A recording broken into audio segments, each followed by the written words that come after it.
Welcome back to my channel. ഇന്ന് വളരെ വ്യത്യസ്തമായ ഒരു Q&A ആണ്. ഫീറ്റ് തനിമലയാളി, ഫീറ്റ് എന്നല്ലോ, featuring Thanimalayali and Vishnu and Vaishu. അപ്പോൾ നമുക്ക് ഇവരോട് കുറച്ച് റാൻഡം ക്വസ്റ്റ്യൻസ് ചോദിക്കാം. അപ്പോൾ this is going to be interesting. അപ്പോൾ നമുക്ക് ഓരോരുത്തരോട് ക്വസ്റ്റ്യൻ ചോദിച്ചു തുടങ്ങാം. ഐഷോ, ഫസ്റ്റ് ക്വസ്റ്റ്യൻ. ഹൗ ഞാൻ അടിപൊളിയാണല്ലേ എന്ന് തോന്നിയിട്ടില്ല ഒരു മൊമെൻറ്റ്? എനിക്കറിയാം നിങ്ങൾക്ക് എല്ലാ മൊമെൻറ്റ് ആണ് തോന്നുന്നു. എന്നുവെച്ചാൽ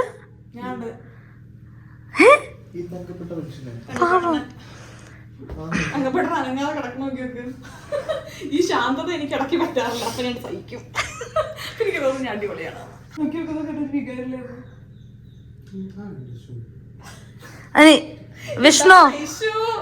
വിഷ്ണു ഒരു ക്വസ്റ്റ്യൻ. തനിക്ക് ഐഷുവിനെ 5 വേർഡ്സിൽ ഡിസ്ക്രൈബ് ചെയ്യാൻ പറ്റുകയാണെങ്കിൽ what will be those 5 words? 5 words വേണം എനിക്ക്. ബ്യൂട്ടിഫുൾ. ഈയും ഉണ്ടാണ്ടിരിക്കൂ. ബ്യൂട്ടിഫുൾ. വിഷ്ണു എന്താ? സ്വീറ്റ്. വിഷ്ണുക്ക് ദേഷ്യം വരണ്ട്. Vishnu beautiful, honest, sweet. ഇല്ല, തന്റെ ഇഷ്ടത്താണോ എന്റെ ഇഷ്ടത്തിലേക്ക് ചോദ്യം ചോദിക്കുക? എന്നാ 4. ഐഷു ഒന്ന് വായിച്ചിരിക്കോ?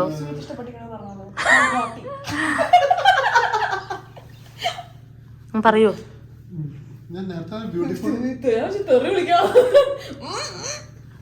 എനിക്ക് ഇത്ര എന്താണ് നോട്ട്ലെസ് ഒക്കെ. ആ പിന്നെ ബാക്കി അവിടെ ചോദിച്ചിട്ട് വരും. എന്നാ ശരി, അവിടെ ആലോചിക്കും. ഞാൻ തിരിച്ചു വരുന്നതാണ് എൻ്റെ അടുത്തേക്ക്. വൈഷോ, നമ്മൾ 4 പേരായിട്ടുള്ള ബെസ്റ്റ് മെമ്മറി. ഞാൻ തന്നോടത് ചോദിക്കാം. ഇത് നിങ്ങളുടെ Q&A ആണോ എന്റെ ആണോ?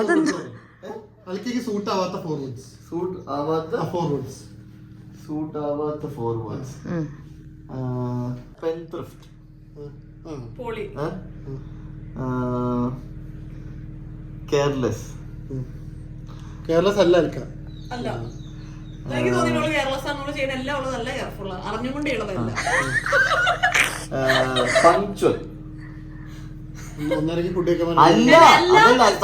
എന്താണ് താൻ? നിങ്ങൾ ഇന്റർവ്യൂ എടുക്കാൻ പോയത് കേട്ടോ. പങ്ക്ച്വൽ.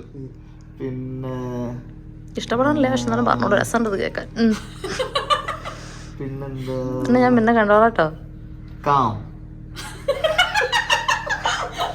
കിളിക്കാൻ പറഞ്ഞ ഇരിക്കുകയാണ്. എന്നാ ശരി. എന്നാല് ഐഷുവിന് സൂട്ട് ആവാത്ത 5 വേർഡ്സ്. കോപ്പി അടിക്കരുത്. ശരി. പിന്നെ പങ്ക്ച്വല്, പിന്നെ ദേഷ്യം വരാത്ത ആളെന്നുള്ള എന്താ പറയാ? രണ്ടും കോപ്പി അടിക്കാനാണെങ്കിൽ അല്ല, പക്ഷെ എനിക്ക് ഓർത്ത് വെച്ചിട്ടൊന്നും ഇത് Q&A മാറിയിട്ടപ്പോ കുടുംബം തോന്നുന്നുണ്ട്.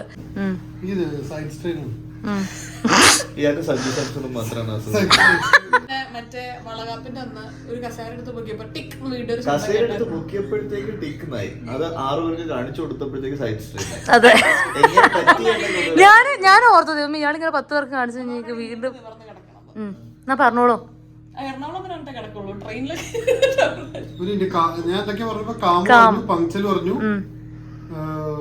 അല്ലാത്തതാണ്. അല്ലാത്തല്ലേ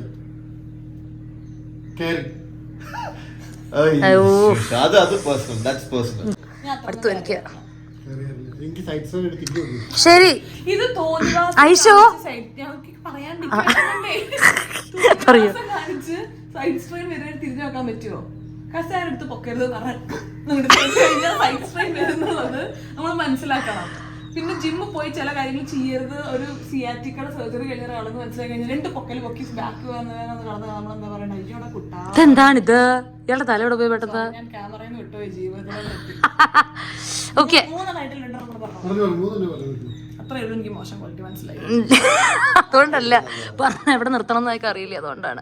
ശരി, പ്രഗ്നൻസി ടൈമിൽ തീരെ ഇഷ്ടപ്പെടാത്ത കാര്യങ്ങൾ ആൻഡ് ഏറ്റവും ഇഷ്ടപ്പെട്ട കാര്യങ്ങൾ. ഈ പരിപാടി കൊള്ളാലോ എന്ന് പറഞ്ഞിട്ട് തോന്നിയിട്ടുള്ളത് എപ്പോഴാണ്? അല്ലാണ്ട് ഇയാൾക്കാണോ പ്രസവിക്കേണ്ടത്? അല്ലല്ലോ. പറഞ്ഞോളൂ. എനിക്കിഷ്ടം അതെന്തുകൊണ്ടാ അങ്ങനെ VR? ഐഷു ഇവിടെ നൈസായിട്ട് മാറണ്ടേ? അതെ. ഇഷ്ടപ്പെട്ടത് എന്റെ ബോഡി ചേഞ്ച് ചെയ്യുന്നത്. അത് ഒരു ഹ്യൂമൻ ബോഡി എത്ര ബ്യൂട്ടിഫുൾ ആണ് എന്ന് എനിക്ക് തോന്നിയ ഒരു മൊമെന്റ് ആയിരുന്നു. ബേബി ബംപ് ഒക്കെ വരുന്നത്, വയറ് വരിക, നമ്മുടെ ചെസ്റ്റ് സൈസിൽ ചേഞ്ചസ് വരിക, പിന്നെ ആ ഒരു പ്രോസസ്സിന് വേണ്ടി ബോഡി പ്രിപ്പയർ ചെയ്യുന്നത്. പിന്നെ കുറച്ചൊക്കെ നമ്മൾ ഈ ഒരു പീരീഡിൽ നമ്മൾ എന്താണ് പ്രഗ്നൻസി എന്നൊക്കെ വായിച്ചു നോക്കും, കുട്ടിയുടെ ഗ്രോത്ത് എന്താന്നുള്ളത് നമ്മൾ വീഡിയോസിലും വായിച്ചു നോക്കിയിട്ടൊക്കെ അറിയും. അപ്പൊ എന്തൊരു ബ്യൂട്ടിഫുൾ ആണ് ഈ ഒരു ഫേസ് അല്ലെങ്കിൽ നമ്മുടെ ബോഡിയിൽ നടക്കുന്ന കാര്യങ്ങൾ എന്ന് എനിക്ക് ഇടയ്ക്കിടയ്ക്ക് തോന്നാറുണ്ട്. അപ്പൊ നമ്മള് 25th വീക്കൊക്കെ ആയി കഴിഞ്ഞപ്പോ കുട്ടിയുടെ ബോഡി ഡെവലപ്മെന്റ്സ് ഒക്കെ ഓൾമോസ്റ്റ് കംപ്ലീറ്റ് ആയിട്ടുണ്ടായിരിക്കും. സ്കിന്ന് ഭയങ്കര ലൈറ്റർ ആയിരിക്കും, ഇനി സ്കിൻ തിക്കനായിട്ട് വരും. അങ്ങനെയുള്ള കാര്യങ്ങളൊക്കെ വായിക്കുമ്പോൾ നമുക്ക് തോന്നില്ല എന്തൊരു അടിപൊളിയാണ് ഒരു ബോഡിയിൽ നടക്കുന്ന കാര്യം. അപ്പൊ അത് ഭയങ്കര അടിപൊളിയായിട്ട് തോന്നിയിട്ടുണ്ടായിരുന്നു. അപ്പൊ അതിനനുസരിച്ച് ബോഡി ചേഞ്ച് ചെയ്യുന്നതും ഒക്കെ എനിക്കിങ്ങനെ ഭയങ്കര ഒരു രസം തോന്നുന്നുണ്ടായിരുന്നു. പിന്നെ ഇഷ്ടപ്പെടാത്തത്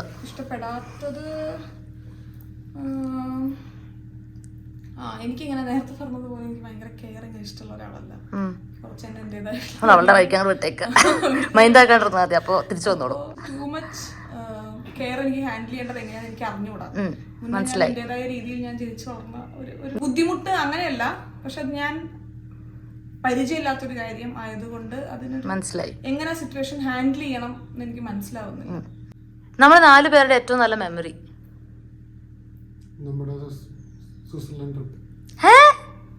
സ്വിറ്റ്സർലൻഡ് ട്രിപ്പിൽ ആണോ? നിങ്ങൾക്ക് അത് ഏറ്റവും ഇഷ്ടമുള്ളത്? അത്രേ ഉള്ളൂ. അതിനെ കുറിച്ച് ഒന്ന് വിപുലീകരിച്ച് പറയൂ, എന്താണ് നിങ്ങൾക്ക് ഇഷ്ടമായത്? വിഷ്ണു ഒരുപാട് കഥ പറയും, ഇയാളൊരു കഥാകൃത്താണെന്ന് ഞാൻ അറിഞ്ഞതാണ്. ഇവള് വെറുതെ ആയിരുന്നു സത്യം. ഇവള് വിഷ്ണുവിന് മറ്റേ ആവേശം സ്റ്റൈൽ കഥകളൊക്കെ ഉണ്ടായിരുന്നു അല്ലെ, അതായിരുന്നു എനിക്ക് ഏറ്റവും ഇഷ്ടപ്പെട്ടത്. ഞാൻ സംശയം ഉണ്ടായിരുന്നു എനിക്ക്. ഐഷു പറഞ്ഞിട്ടാണല്ലോ നിങ്ങക്ക് എന്നെ അറിയണേ. അപ്പൊ ഐഷു പറഞ്ഞ് തനിക്ക് എന്നെ കുറിച്ച് തോന്നിയ ഒരു ഇമേജും ഇംപ്രഷനും എന്നെ മീറ്റ് ചെയ്ത് എന്നോട് സംസാരിച്ചു കഴിഞ്ഞപ്പോഴും എന്നോടുള്ള ഇംപ്രഷൻ എന്താണ്? What is the major difference? Aishu നിന്നെ പറ്റി ഞാൻ നിന്നെ ആദ്യമായിട്ട് മീറ്റ് ചെയ്തതിന് മുമ്പ് കൊറേ നിന്നെ പറ്റി പറഞ്ഞിട്ടില്ല.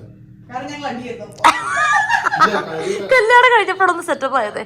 നിന്നെ പറ്റി കൂടുതൽ അറിയണ്ടായിരുന്നില്ല, എനിക്ക് തേർഡ് ഹാൻഡ് ഇൻഫർമേഷൻ കുറവായിരുന്നു. ഞാൻ നിന്നെ കൂടുതലും ഡയറക്റ്റാ മനസ്സിലാക്കിയിട്ടുള്ളത്. അപ്പൊ അങ്ങനെ മുമ്പേ അറിഞ്ഞിട്ട് പിന്നെ തിരുത്തേണ്ടി വന്നൊരു സിറ്റുവേഷൻ എനിക്ക് ഉണ്ടായിട്ടില്ല. അറിഞ്ഞതൊക്കെ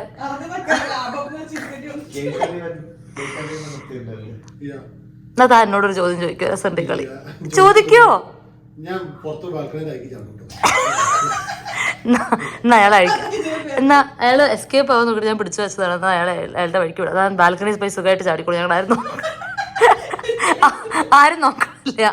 ഓക്കെ ശരി, ഗുഡ് നൈറ്റ്. ഐഷോ, നമ്മൾ 4 പേരെയും കൊണ്ടുള്ള നിനക്കുള്ള ഏറ്റവും നല്ല മെമ്മറി? വിഷ്ണുവിന് ആദ്യമായിട്ട് കണ്ട ഓർമ്മ ഉണ്ടോ നിനക്ക്? എപ്പോഴത്? അവിടെ ബാംഗ്ലൂർ എയർപോർട്ടിൽ വെച്ച് നമ്മുടെ പ്രദീപിന്റെ ഹൗസ് വാമിംഗ് കഴിഞ്ഞിട്ട് അത് നല്ലൊരു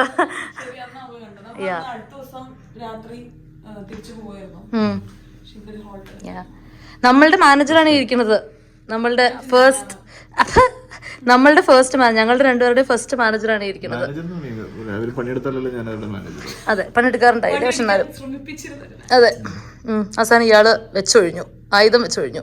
ശരി, ഇനി ഞങ്ങളെ കുറിച്ചുള്ള ഫസ്റ്റ് മെമ്മറി. നമ്മളുടെ എല്ലാവരുടെയും നല്ല ടപ്പ് എന്ന് പറഞ്ഞത് വർഷം എടുക്കാൻ പാടില്ല.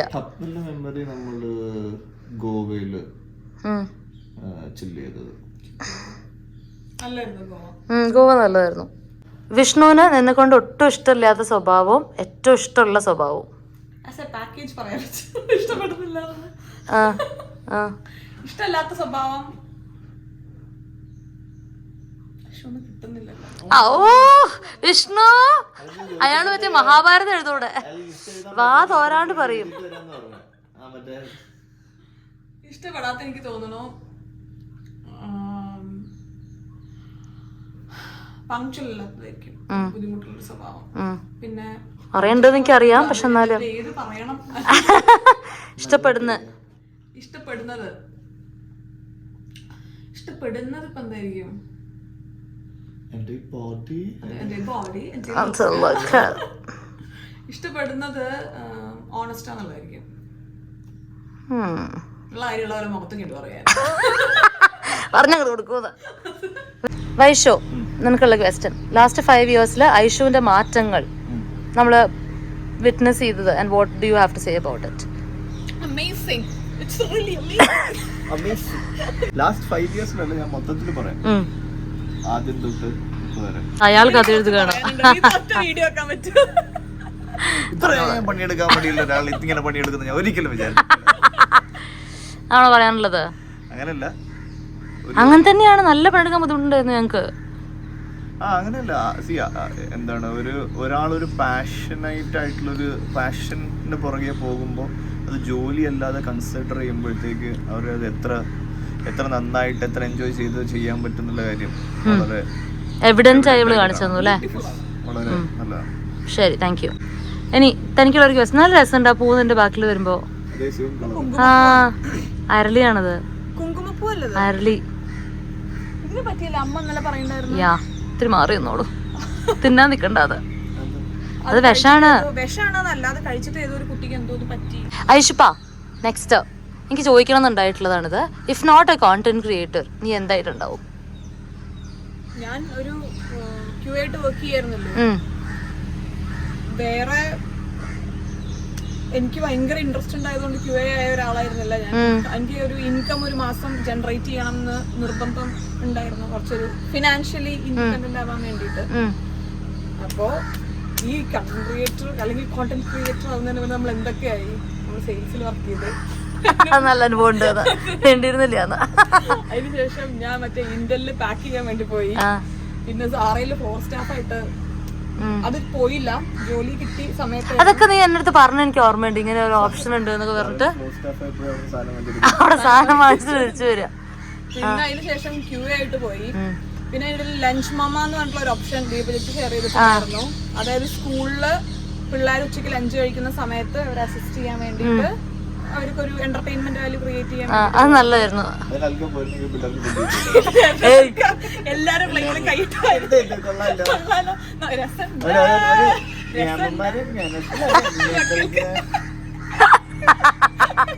ഏയ്, ഇത് ഗസ്റ്റ് എന്നെ കുറിച്ചല്ല.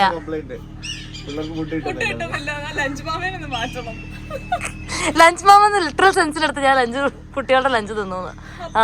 ഇല്ലെങ്കിൽ അങ്ങനെ എന്തെങ്കിലും ഒരു കുറച്ച് വരുമാനെങ്കിലും ഒരു മാസം കിട്ടുന്ന എന്തെങ്കിലും ഒരു ജോലി അങ്ങനെ പോകും. അത് എന്താവും എന്ന് എനിക്കറിയില്ല. ഞാൻ ജീവിക്കാൻ വേണ്ടി പല പല വേഷങ്ങൾ കിട്ടുന്നത്. അപ്പൊ അങ്ങനത്തെ എന്തെങ്കിലും ഒരു ജോലി ചെയ്യും. ഒപ്പം നമ്മളിങ്ങനെ കുറച്ച് സിനിമയിലൊക്കെ ട്രൈ ചെയ്ത് ജീവിതകാല അഭിലാഷമാണ് ഒരു സിനിമയിലേക്ക് മുഖം കാണിക്കണം. ഇത് കേൾക്കുന്ന പ്രൊഡ്യൂസർ ഡയറക്ടേഴ്സ് അങ്ങനെയാണെങ്കിൽ എന്നോ വിളിക്കേണ്ടതാ. ഇപ്പോഴത്തെ പുതിയ ട്രെൻഡ് സോഷ്യൽ മീഡിയ സ്റ്റാർസ് ആയതുകൊണ്ട് വാഴ 2 നായികയായി അതെന്താ നിനക്ക് വേണ്ടി വൈഷു വാഴ തന്നെ തെരഞ്ഞെടുത്തത്? അതിനൊരു ബുദ്ധിമുട്ടായി. സിനിമ എന്ന് പറയുന്ന ഒരു ഭാഗ്യമാണ്, ഒരു യോഗമാണ്. അത് നടക്കാതിരിക്കാൻ അതിൽ ട്രൈ ചെയ്തും കൊണ്ടേയിരിക്കും. ഇപ്പൊ ഒരു അഭിനേത്രി ആയില്ലേ? ഷോർട്ട് ഫിലിം ഒക്കെ ചെയ്ത് അഭിനയിച്ച് തകർത്തില്ലേ? ഇവിടെ ഭയങ്കര പുകക്കുളിമുറി ആയതുകൊണ്ട് നമ്മുടെ ഉള്ളിലേക്ക് പോകണം. ആരോട്ട് പുകയ്ക്കലുണ്ടല്ലോ, എന്തിനാന്ന് എനിക്ക് മനസ്സിലായില്ലേ? പുകച്ച് അകത്ത് ചാടിച്ചെന്ന് പറയാണിത്. ഓ, ഇവിടെ നല്ലോണിട്ട് പുകയ്ക്കുന്നുണ്ട്. അതുകൊണ്ട് നമ്മൾ ലൊക്കേഷൻ ചെറുതായിട്ടൊന്ന് മാറ്റി പിടിച്ചിരിക്കുന്നു. കമോൺ, കേക്കോ, തനിക്ക് പാരന്റ് ആവുന്നതിനെ കൊണ്ടുള്ള ഏറ്റവും എക്സൈറ്റിംഗ് ആൻഡ് സ്കാരിയസ്റ്റ് പാർട്ട് എന്താണ്? പിള്ളേരൊക്കെ നിക്കടാ അവിടെ. എക്സൈറ്റിംഗ് ആയിട്ട് നമ്മളൊക്കെ ഒരു ഭയങ്കര ഒരു നല്ലൊരു റെസ്പോൺസിബിലിറ്റി അല്ലേ. അപ്പോൾ ആക്ച്വലി നമുക്ക് രണ്ടുപേർക്കും ഇത്ര ഒരു 5-6 വർഷം എടുത്തായിരുന്നു മെന്റലി. ഇതിലെങ്കിൽ കാര്യം പറയൂ. ഇങ്ങനെ നമ്മൾക്കിങ്ങനെ കുറെ കമന്റ്സ് വരുമല്ലോ. വിഷ്ണു കുറേ കാലമായിട്ട് വെയിറ്റ് ചെയ്തിട്ടുള്ള ഒരു മൊമെന്റ് ആണ് ഒരു പേരന്റ് ആവണം എന്നുള്ളതൊക്കെ. അപ്പോൾ ആക്ച്വലി വിഷ്ണു പ്രിപ്പയർഡ് ആവാൻ വേണ്ടിയിട്ടായിരുന്നു നമ്മൾ കുറച്ച് വെയിറ്റ് ചെയ്യണല്ലോ. അപ്പൊ മെന്റലി ഒന്ന് റെഡി ആവാൻ വേണ്ടിയിട്ടായിരുന്നു വീഡിയോ എടുക്കണമെങ്കിൽ സത്യം ഇപ്പൊ തന്നെ ഞാൻ എന്തോരം കഷ്ടപ്പെട്ട് വേണം പിടിച്ചെടുത്താൻ. സ്വിച്ച് ഭയങ്കര ബ്യൂട്ടിഫുൾ ആയിരുന്നു. കാരണം നമുക്കൊരു മൊമെന്റില് എനിക്ക് കുറച്ച് മുന്നേ ഫീൽ ചെയ്ത് തുടങ്ങിയിരുന്നു പേരന്റ് ആവണം എന്നുള്ളത്. പക്ഷെ ഇത് രണ്ടുപേരും കൂടെ ചേർന്ന് വർക്ക് ചെയ്യേണ്ട ഒരു സംഗതിയാണല്ലോ. എനിക്ക് രണ്ടുപേരുടെ കൊളാബറേഷൻ ആവശ്യമുണ്ടെന്ന് നിർബന്ധിച്ച് പുഷ് ചെയ്യാൻ പറ്റില്ലല്ലോ. ഞാൻ റെഡി ആയതിനു ശേഷം പിന്നെ അറ്റ്ലീസ്റ്റ് നമ്മളൊരു 1 year വിഷ്ണുവിന്റെ റെഡിയാവലിന് വേണ്ടി നമ്മളൊന്ന് വെയിറ്റ് ചെയ്തിട്ടുണ്ടായിരുന്നു. ആൻഡ് അത് ആ ഒരു പീരീഡ് ആക്ച്വലി ഭയങ്കര ബ്യൂട്ടിഫുൾ ആയിരുന്നു. നമ്മളിപ്പോ ഞാൻ വിഷ്ണുവിനെ പ്രഷറൈസ് ഒന്നും ചെയ്തിട്ടുണ്ടായിരുന്നില്ല. വിഷ്ണു സമയമെടുത്ത് വിഷ്ണു ഇതിലോട്ട് വന്നതായിരുന്നു.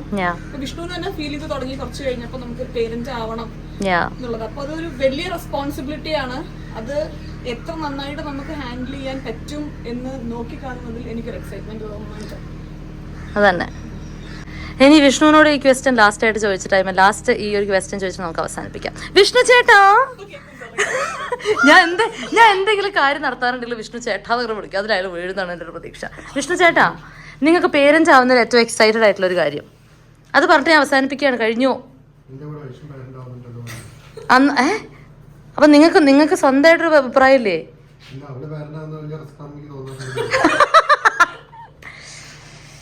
അപ്പോ നിങ്ങളുടെ പേടിപ്പിക്കുന്ന കാര്യം ഓക്കെ. പേടിപ്പിക്കുന്ന കാര്യം എന്താ? ഐഷും കൂടി പേരുണ്ടാവുന്നയോ? ഏറ്റവും എക്സൈറ്റിംഗ് ആയിട്ടുള്ള കാര്യം അതാ ഗംഭീര ഒരു ക്വസ്റ്റ്യൻ. ഇത്രയും സ്വയം പൊങ്ങി. ശരി, അപ്പോ അതോടെ നമ്മൾ അവസാനിപ്പിക്കുകയാണ് ഈ ക്യൂഎൻഎ. ഇതിൽ സത്യം ഈ ഒരു പറയൂ. വിഷ്ണുവിനെ ക്യാമറയിൽ കാണുന്നതും ഇങ്ങനെ പോയി ക്യാമറയിൽ ചോദിക്കുന്നതും നേരിട്ട് കാണുന്നതിൽ എത്ര % വ്യത്യാസമുണ്ട്? ഇത്ര ലൈറ്റിംഗ് കുറവാണ്, ശ്രമിക്കുക. ഇയാള് വേറൊരു ആള് തന്നെയാണ് അല്ലേ? എന്തൊക്കെയോ ആണ്. സ്വിച്ച് ഇട്ട പോലെയാണ്, ബൾബ് പോലെ ചിരിച്ചോണ്ടിരുന്ന മനുഷ്യൻ ഫ്യൂസ് അടിച്ച പോലെ. അപ്പൊ ഇനി ഞാൻ കൂടുതലിരുന്ന് ബോറടിപ്പിക്കണല്ലേ. അപ്പൊ അതായിരുന്നു നമ്മളുടെ കൊച്ചൊരു Q&A സെഷൻ. ഫണ്ണായിരുന്നല്ലേ? നിങ്ങൾക്ക് ഇഷ്ടപ്പെട്ടു ഈ വീഡിയോ? അടുത്ത വീഡിയോ ആയിട്ട് കാണുന്നവരെ എല്ലാവർക്കും ബൈ.